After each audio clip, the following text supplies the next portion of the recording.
اعوذ باللہ من الشیطان الرجیم بسم اللہ الرحمن الرحیم الحمدللہ رب العالمین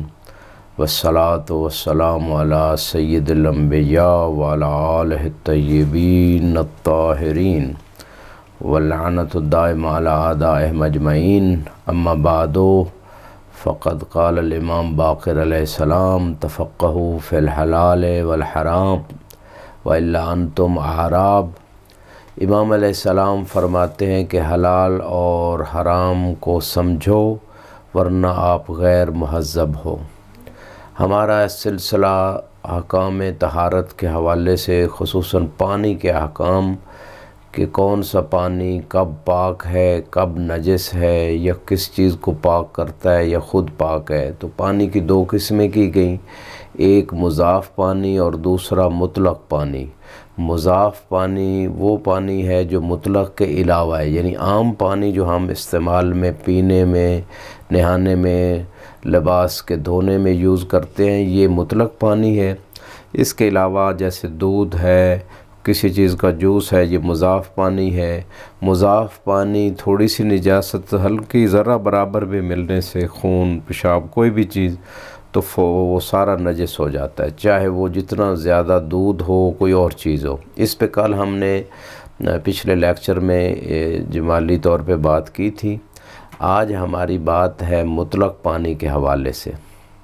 مضاف پانی یعنی خود پاک ہے اگر اس میں کوئی نجاست نہ ملے، لیکن اس سے نہ وضو ہو سکتا ہے نہ کسی اور چیز کو پاک کیا جا سکتا ہے۔ اس پہ باقاعدہ روایات بھی پیش کی۔ آج مطلق پانی کی بات ہے جو خود بھی پاک ہے اور دوسری چیزوں کو بھی پاک کرتا ہے، اور کسی نجاست کے ملنے سے جب تک اس کا رنگ، بو، ذائقہ، تینوں اوصاف میں سے کوئی ایک یا تینوں یا دو جب تک چینج نہ ہو جائیں وہ پاک ہی رہتا ہے۔ اب مطلق پانی جو ہے کسی نجس چیز کے ملنے سے ناپاک نہیں ہوتا اگر اس کی مقدار کور یا اس سے زیادہ ہو۔ کور کی تفصیل انشاءاللہ آئندہ بیان کریں گے کہ اس کی مقدار کیا ہے، البتہ 3.5 بلشت اس کی گہرائی، اس کی چوڑائی، اس کی لمبائی، وزن کے اعتبار سے بھی انشاءاللہ تفصیلی بحث بیان کریں گے۔ تو یہاں پہ کور کی جو بات ہو رہی ہے، اگر کور مقدار پانی ہے یا اس سے زیادہ ہے، یا جاری پانی ہے، یا نہر کا پانی ہے، یا کنویں کا پانی ہے، مزید اس کی تفصیل آئے گی۔ ابھی ہم اتنی بات کر رہے ہیں کہ وہ پانی جو قلیل نہیں ہے، فقہی اصطلاح میں قلیل، کور سے کم پانی کو قلیل پانی کہتے ہیں۔ تو کور پانی جو ہے یا اس سے زیادہ پانی وہ کسی نجس چیز کے ملنے سے ناپاک نہیں ہوتا، شرط یہ ہے کہ اس کا رنگ، بو یا ذائقہ ان تینوں میں سے کوئی بھی نہ بدلے۔ اب یہاں پہ جو روایت آپ کی خدمت میں پیش کرنے جا رہے ہیں، کون سی روایت سے یہ بات سمجھی گئی، تو یہ روایت ہمارے پاس کتاب وسائل الشیعہ کے 9 نمبر باب میں پانی، مطلق پانی کے جو ابواب ہیں اس میں دوسری حدیث میں امام علیہ السلام، امام صادق علیہ السلام سے ارشاد ہے، اذا کان الماء قدر قر لم ينجسہ شیء، اگر پانی کی مقدار ایک قر کے برابر ہے تو کوئی چیز اس کو نجس نہیں کر سکتی۔ اب اگلی بات کی طرف آتے ہیں کہ اگر کسی پانی، مطلق پانی کی بات ہے، اس میں اگر اس کا رنگ بدل جائے پانی کا، یا ذائقہ بدل جائے، یا اس کی خوشبو بدل جائے، تینوں بدل جائیں، ایک بدل جائے یا دو کوالٹیز، ان تینوں میں سے کوئی بھی چیز میں چینج آئے گی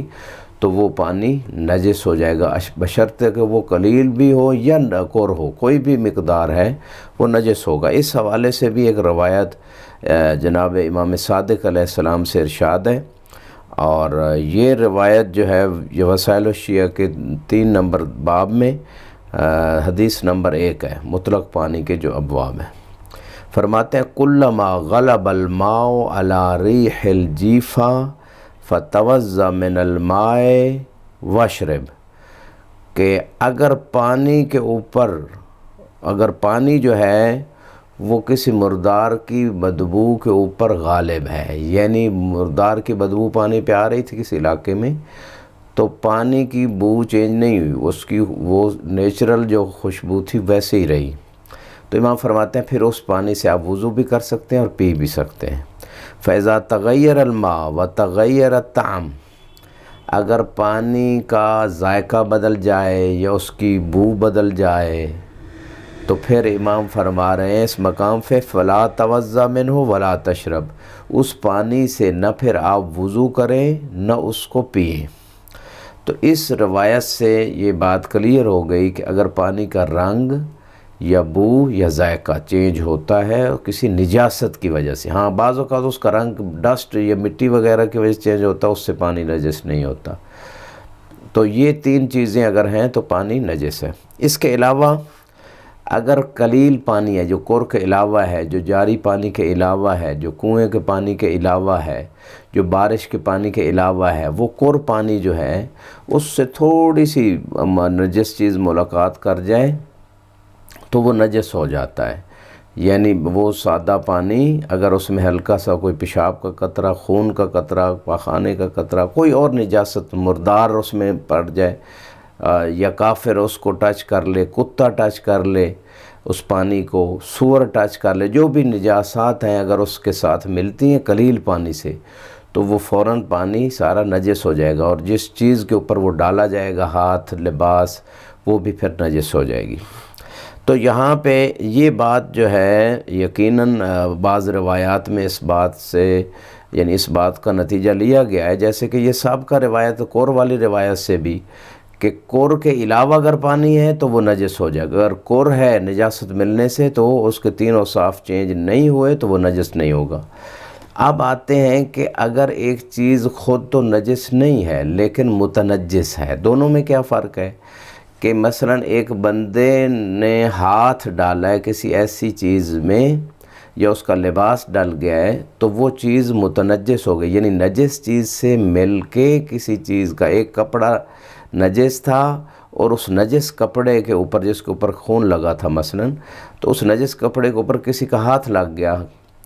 اور وہ خون اس کے ہاتھ پہ بھی آ گیا، تو یہ اب ہاتھ متنجس ہے اور وہ کپڑا نجس ہے، تو کیا متنجس جو ہے، جو نجس چیز کو لگا ہے وہ بھی نجس ہے؟ تو اس حوالے سے روایت بتا رہی ہے الرجل الجنب یسہو فیغمس یدہ فی الاناء قبل ان یغسلہا، ایک مجنب شخص ہے وہ بھول جاتا ہے اور وہ پانی کے اندر اپنا ہاتھ ڈال دیتا ہے اس ہاتھ کو دھونے سے پہلے، تو امام نے کیا فرمایا؟ انہ لا باس اذا لم یکن اصاب یدہ شیء، اگر اس کے ہاتھ پہ کوئی نجاست نہیں لگی ہوئی تو وہ پانی ٹھیک ہے۔ تو اس روایت کے یعنی اس کے ایک منطوق جس کے دلالت مطابقیہ جسے کہتے ہیں، اور ایک مفہوم ہے دلالت التزامیہ۔ مفہوم یہ ہے اس روایت سے، یعنی سمجھا یہ جا رہا ہے کہ اگر ہاتھ پہ کوئی نجاست تھی اور کسی اور چیز کے ساتھ وہ لگی تو وہ چیز نجس ہو جائے گی۔ اور اسی طرح متنجس کے حوالے سے اگر ہم بات کریں تو ایک اور بات بھی، جیسے بعض اوقات کسی ٹوٹی یعنی نل وغیرہ میں یا فوارے میں اگر پانی آ رہا ہے وہ قلیل، نیچے انسان کپڑے نجس دھو رہا ہے، بدن نجس کو دھو رہا ہے، یا فرش کوئی نجس وغیرہ ہے اس کو دھو رہا ہے، تو جو نجس چیز سے نیچے پانی ٹکرائے گا وہ تو نجس ہو جائے گا، لیکن جو اوپر پانی ہے فوارے کا یا اس نال کا اوپر والا حصہ ہے وہ نجس نہیں ہوگا، کیونکہ اس سے نجاست نہیں ملی ہے۔ جو نیچے فرش پہ پانی آ گیا، فرش نجس ہو گیا جہاں کپڑے دھوئے جا رہے ہیں یا انسان نہا رہا ہے یا کوئی بھی نجس چیز دھو رہا ہے قلیل پانی ہونے کی وجہ سے، یعنی جو کور سے کم پانی ہے، اور یہ بات بھی عرفی طور پہ فقہا نے اس چیز کو سمجھا ہے۔ اور یہاں پہ ایک اور مسئلہ بھی مہم ہے کہ اگر کسی چیز کے بارے میں شک ہو کہ یہ کور ہے یا کور نہیں ہے تو سابقہ حالت کو دیکھا جائے گا، اگر وہ پانی جس حوض میں ہے، جس ٹینکی میں ہے، وہ کور کی مقدار میں تھا تو اس کا مطلب یہ ہے کہ اب اگر شک ہو گیا کور سے کم تو نہیں ہو گیا، اگر انسان اطمینان حاصل کر سکتا ہے خود جا کے آنکھ سے ٹینکی کو چیک کر لے تو پھر تو وہ کور ہے، یا موٹر کو چلا دے گا تو پانی مزید باہر سے آتا رہے گا اور وہ جاری پانی کا حکم بھی آ جائے گا، یا کور سے بڑھتا رہے گا یا کور کی مقدار ہو جائے گا، پھر تو یقین ہو گیا۔ اگر یقین نہیں ہے، سابقہ کور تھا اور کہیں یوز بھی نہیں ہوا تو پھر شک ہو جائے کہ پتہ نہیں اب پانی وہ کور ہے یا نہیں ہے، تو سابقہ حالت کو ہم استصحاب کریں گے، یعنی کور کا حکم لگائیں گے۔ اگر پہلے جو ٹینکی یا حوض وغیرہ میں پانی تھا وہ کور سے کم تھا، اب شک ہو رہا ہے کہ شاید کر ہو گیا، تو پھر وہ اس کو عدم کر کا حکم لگائیں گے، کیونکہ کر کے اپنے احکام ہیں، قلیل پانی کے اپنے احکام ہیں، جاری پانی، بارش کا پانی، کنویں کا پانی، سب پانیوں کے اپنے اپنے احکام ہیں۔ خدا ہماری توفیقات خیر میں اضافہ کرے، دین کامل کو سمجھنے اور اس پہ عمل کرنے کی توفیق عطا فرمائے۔ وآخر دعوانا الحمدللہ رب العالمین۔